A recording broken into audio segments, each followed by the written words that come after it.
Thermodynamics governs how the entire universe operates, and thermodynamics governs how the entire universe will end.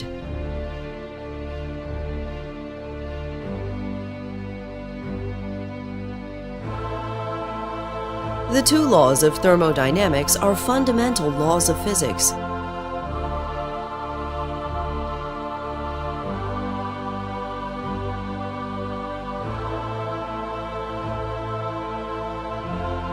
The two laws of thermodynamics are always true everywhere in the universe until the end of time.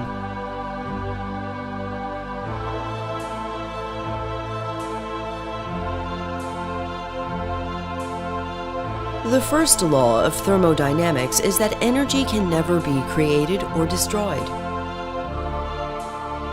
The amount of energy in the universe is always constant.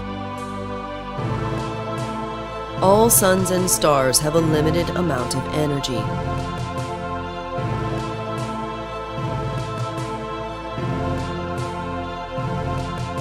As a star emits light in all directions, it uses up this energy.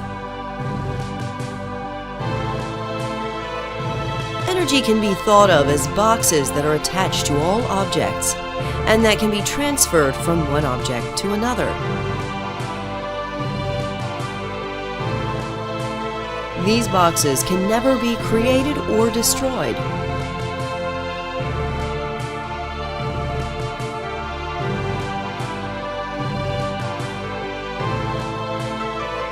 Faster objects have more energy than slower objects.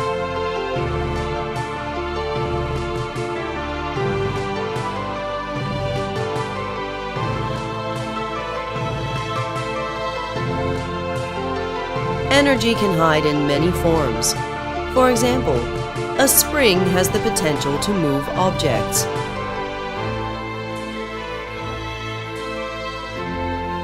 Gravity also has the potential to move objects.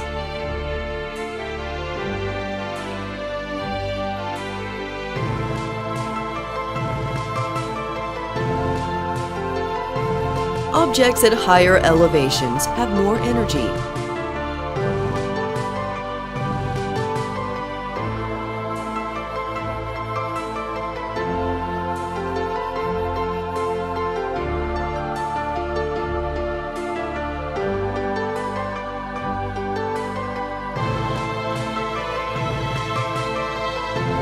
Objects at higher elevations create more motion when they fall.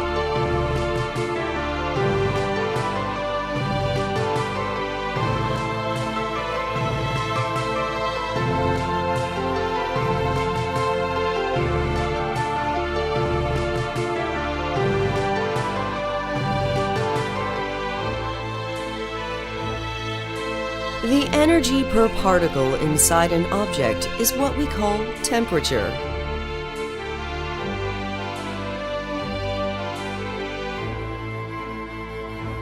Since energy can never be created or destroyed, and objects at higher elevations have more energy, this means that objects must speed up as they fall, and objects must slow down as they go up.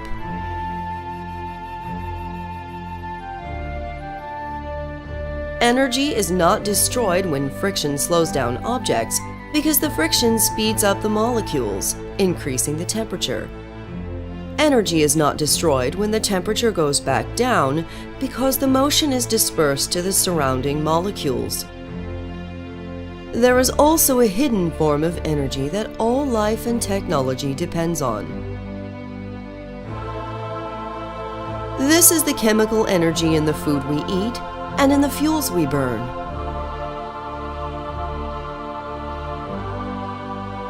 This comes from the electrons that bond molecules together.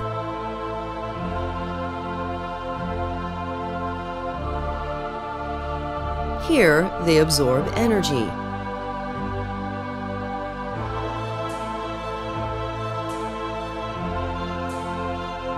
Here, they emit energy in the form of light.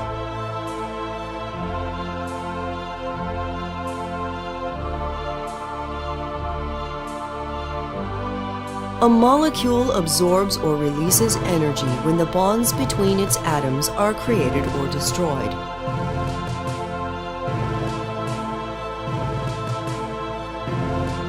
There is another form of energy which is far greater than all of these others combined. Albert Einstein discovered that mass is also a form of energy. Mass is never created or destroyed in any of the reactions we have discussed so far. When certain atomic nucleuses combine or separate, some mass completely disappears from the universe. The energy of this missing mass is then released.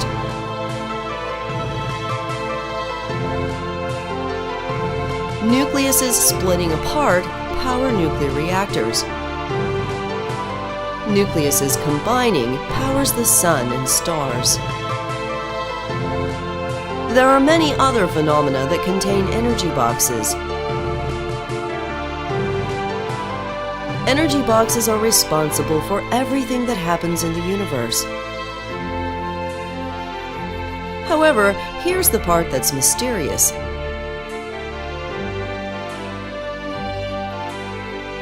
These energy boxes do not actually exist.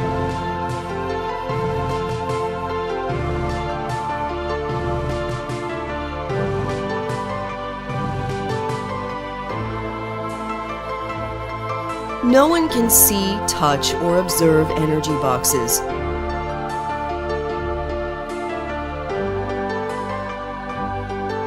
We can only observe things like a car's speed and a spring's compression.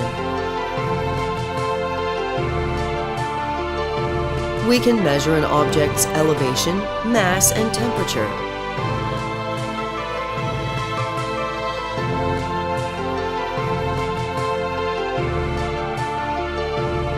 We've learned that when any one of these properties changes, it must correspond to a change in one of the other properties.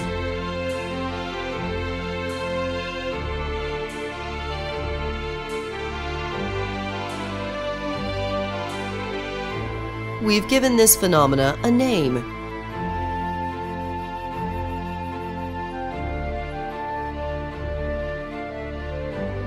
The name we've chosen is energy.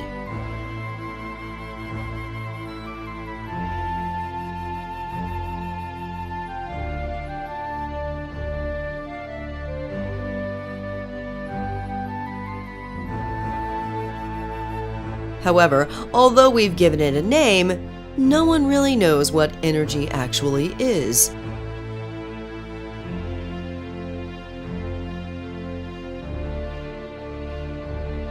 What's even more mysterious is that energy flows backwards in time in exactly the same way as it does forwards in time.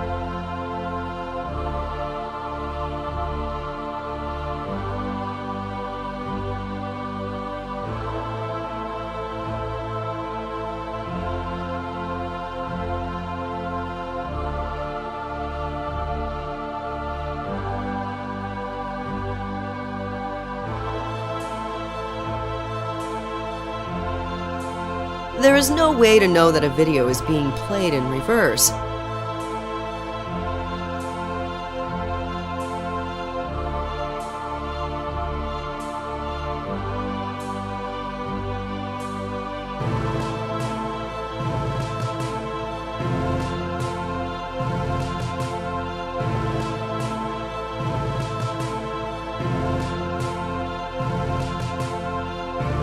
Even with time flowing backwards, all the laws of physics look like they're being obeyed.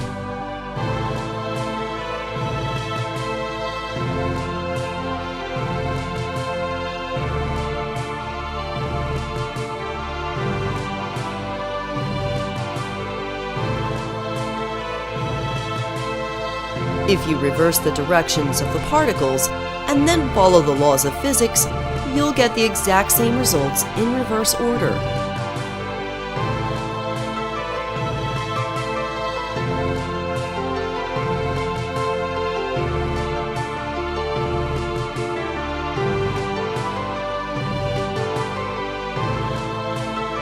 Even for chemical and nuclear reactions, the laws of physics work the same way backwards in time.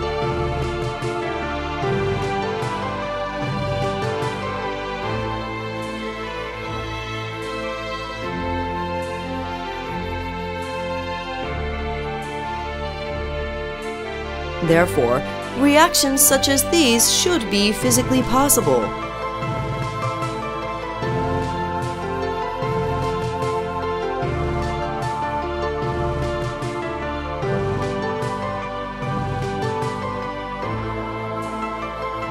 Yet we never see them occur.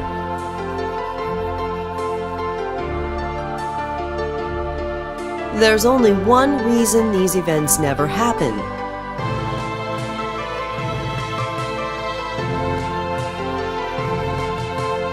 The second law of thermodynamics.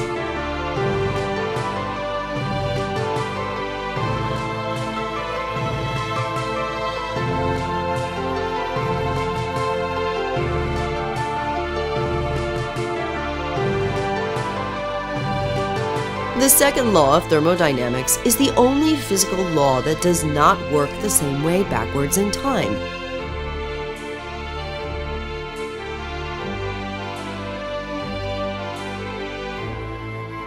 As one example of it, if you lift the barrier, the balls will permanently spread out throughout the entire box.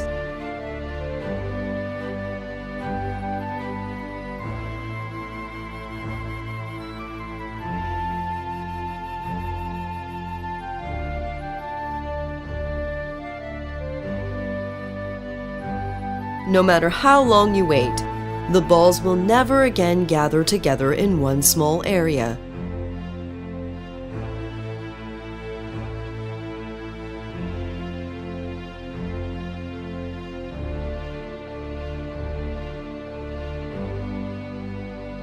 To understand what the second law of thermodynamics says for the end of the universe, imagine the following.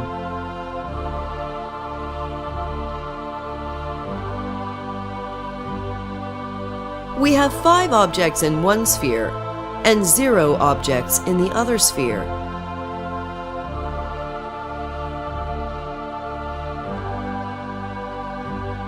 Now suppose that one of the objects is in the other sphere.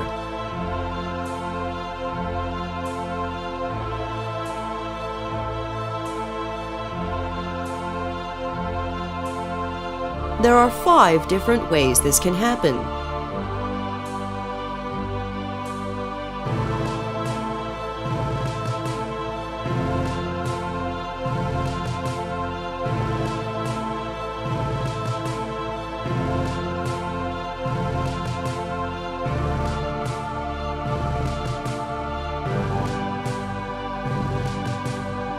Now suppose that 2 objects are in the other sphere.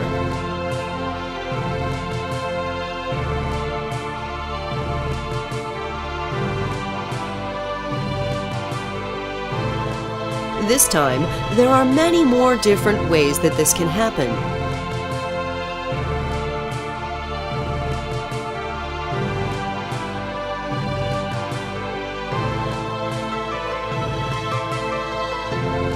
When there are more ways that something can happen, we give this a name, and we say that it has a higher entropy.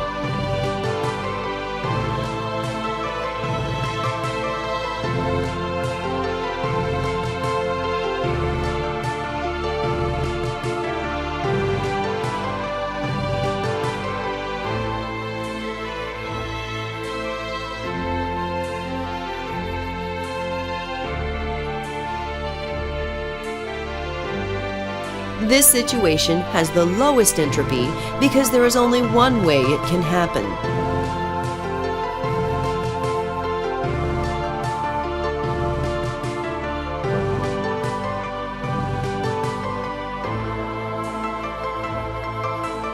The second law of thermodynamics says that the entropy of the universe can only go up.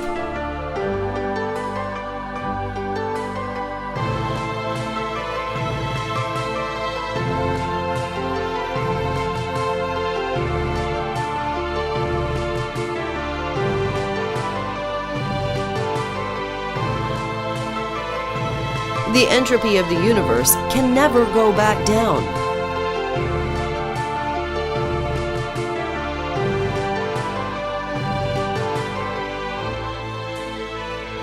Although there are many ways all the balls can be arranged inside just one sphere, there are far more ways the balls can be arranged with the balls spread out between both spheres.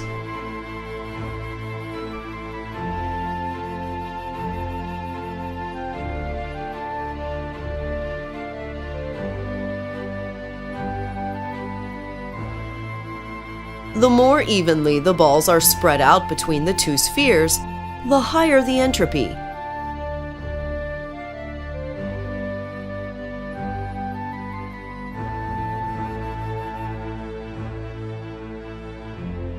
This is why we will arrive at this situation if we wait long enough.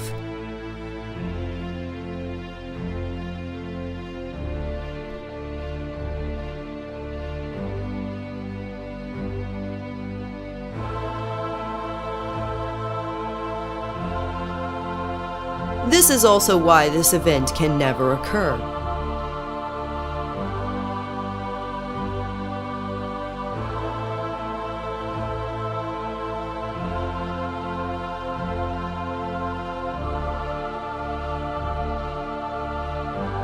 This would mean that entropy has decreased, violating the second law of thermodynamics.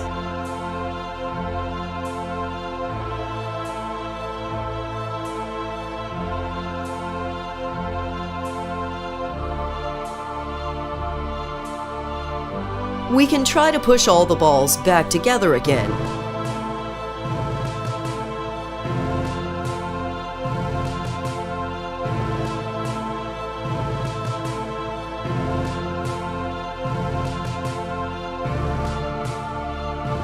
However, there was only one way all the energy boxes could be contained inside the spring.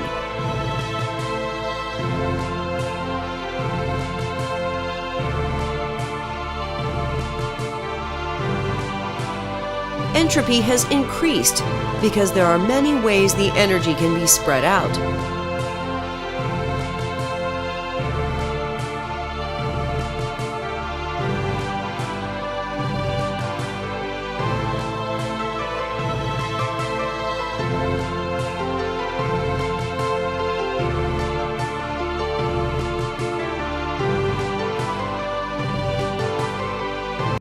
Entropy also applies to energy.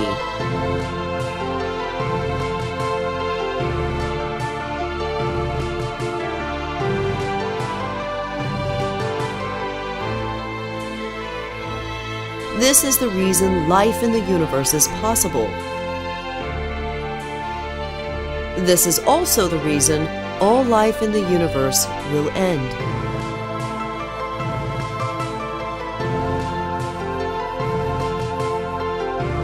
The entropy is highest when the energy has spread out evenly throughout all the particles.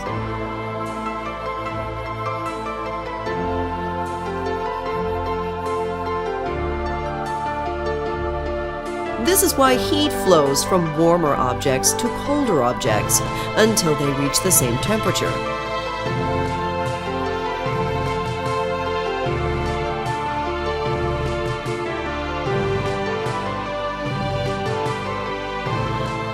Complex objects can be put together only because energy is added and converted into heat.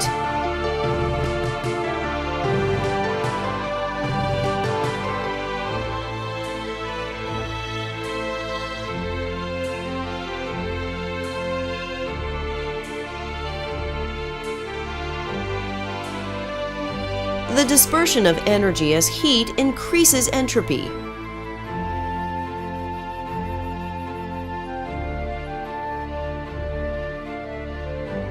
The increase in entropy from heat offsets the decrease in entropy of the objects being put together.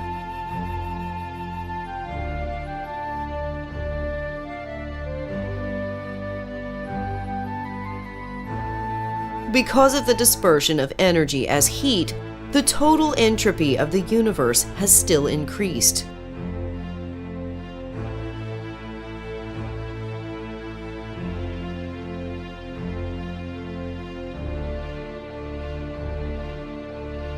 Suppose we try to violate the second law of thermodynamics and do useful work without dissipating heat.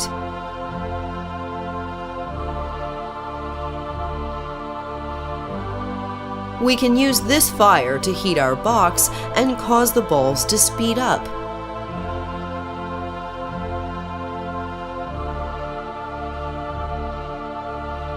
The balls will push against the wall and stick, causing useful work to be done.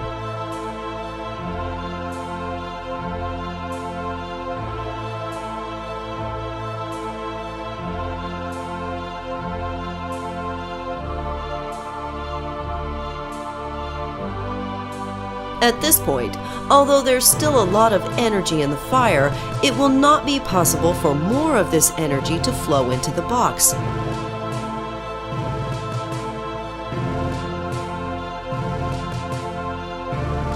This is because the box and the fire are now at the same temperature, and heat flows only from warmer objects to colder objects.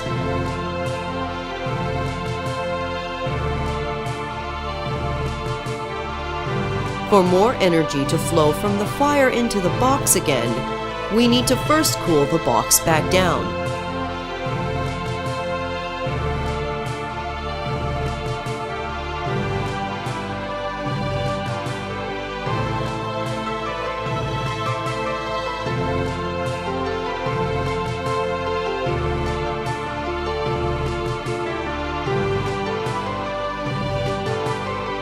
Now we can continue to use the energy from the fire to do useful work.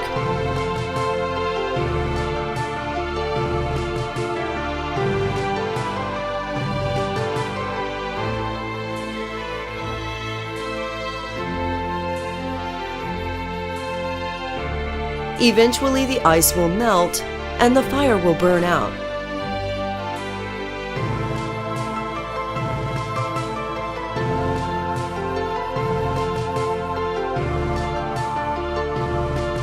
All engines and life forms need to dissipate heat to a colder object to keep operating.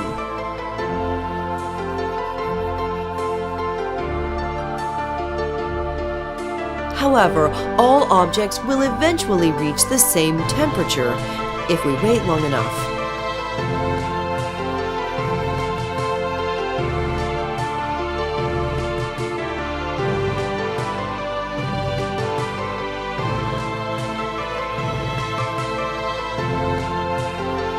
When everything reaches the same temperature, no engine or life form will be able to continue operating.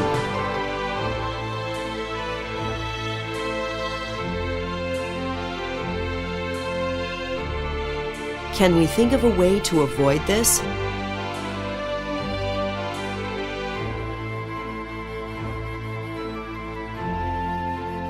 We know how to cause objects to slow down.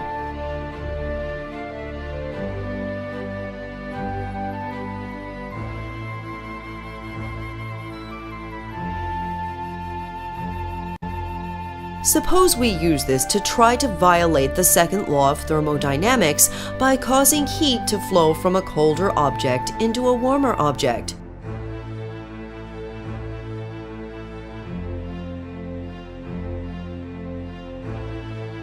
Energy is transferred from the balls to the spring, causing the box's temperature to become colder than the ice.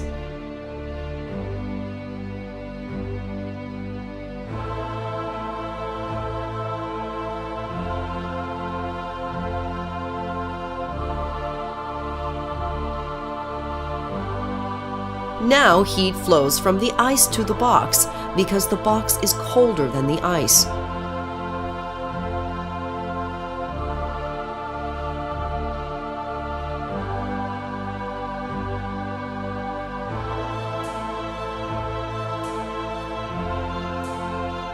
Suppose we now compress the balls together, causing the box's temperature to become hotter than the fire.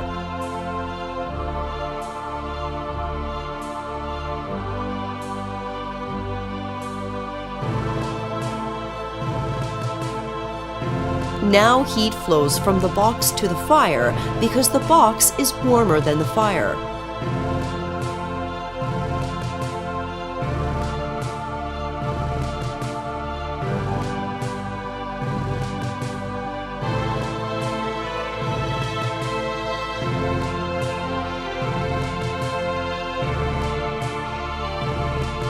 This is how refrigeration and air conditioning work.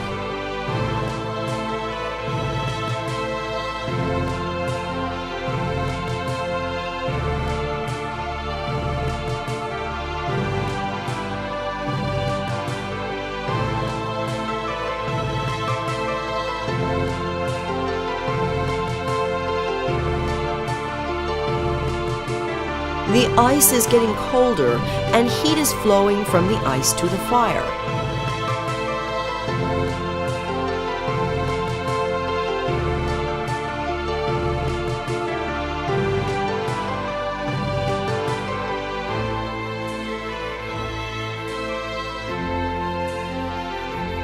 However, the addition of energy increases entropy, and the second law of thermodynamics is therefore not violated.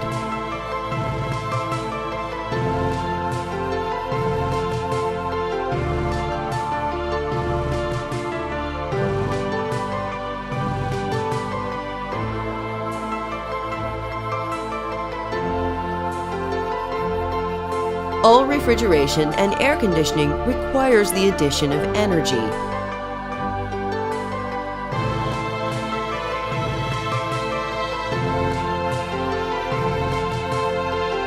Suppose we try to create a perpetual motion machine by using an engine to power this refrigerator, and using this refrigerator to cool the engine.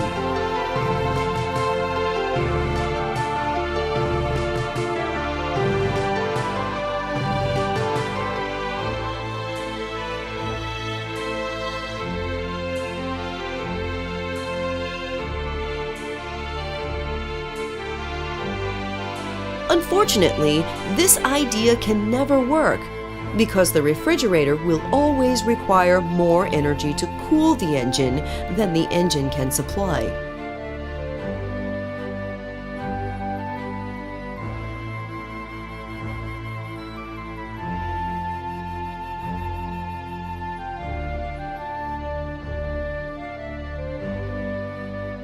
Therefore, the energy that we dissipate as heat cannot be used again to do useful work, and the fire will eventually run out of energy.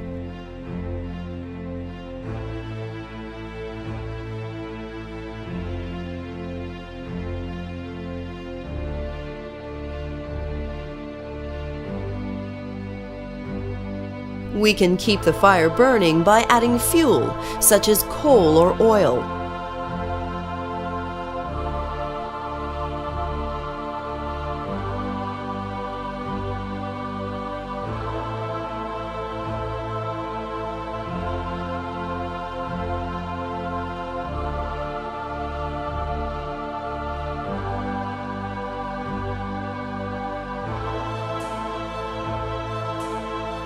But there is a limited supply of coal and oil in the earth, and we will eventually run out.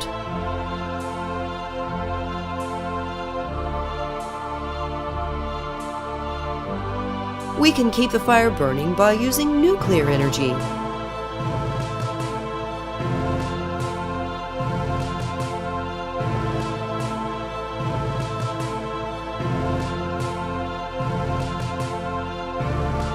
Although there is a much larger supply of energy from nuclear reactions, the Earth also has a limited supply of elements useful for nuclear reactions.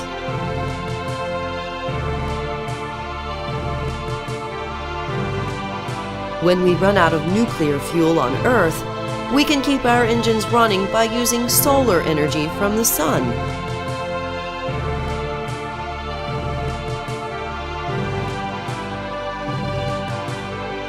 Although the sun will continue burning for millions of years, it too has a limited amount of fuel and will eventually run out of energy.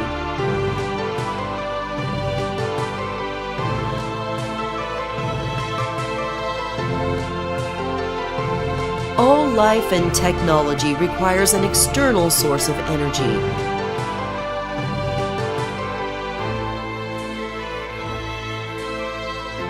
Once the sun has been extinguished and we've used up all the fuel in our planet and in our solar system, we will have to go into space to find a new home.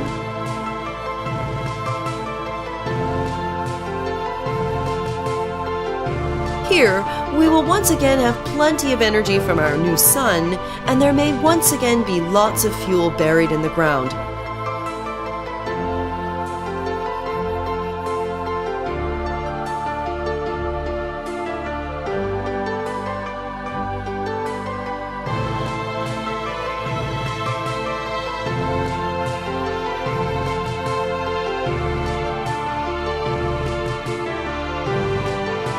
It may last for millions of years, but as before, the supply will eventually run out.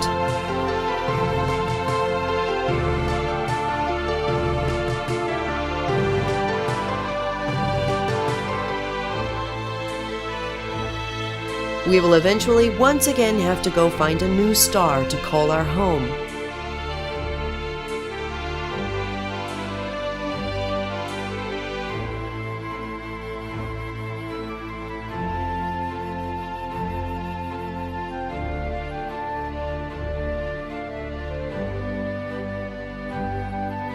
We can do this over and over again, but there is a fundamental problem with this strategy.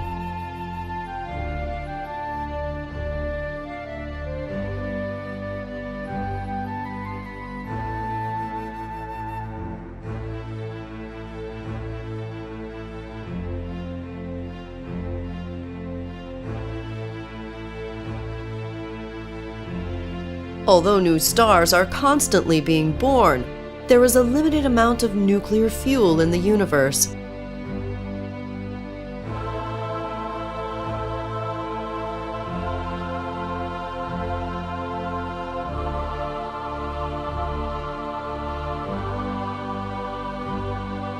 Stars are powered by nuclear fusion, where atomic nucleuses combine together and are transformed from one element into another.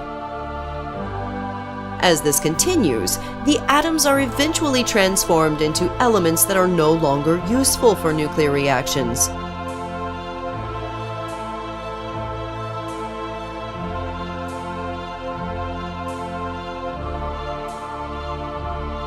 Eventually, elements useful for nuclear reactions will be depleted, and all energy in the universe will be dispersed.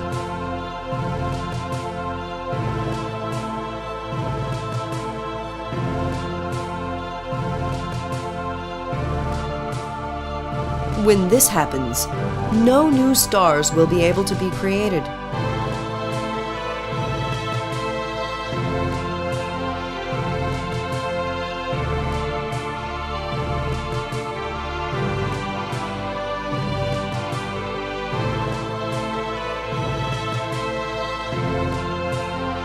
All the stars in the universe will go out one by one.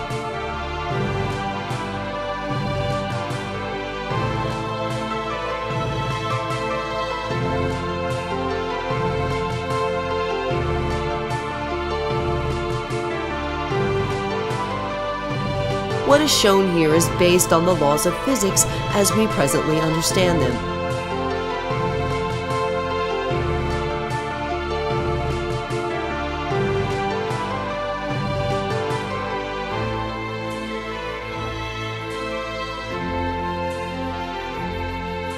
After every star is extinguished, all life in the universe will end.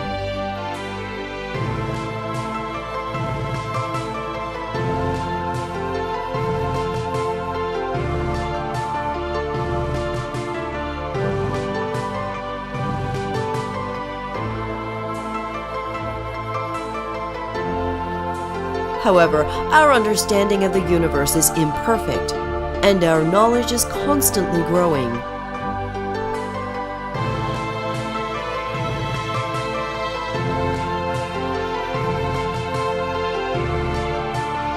No one knows what we may discover in the future, and if this fate may yet be avoided.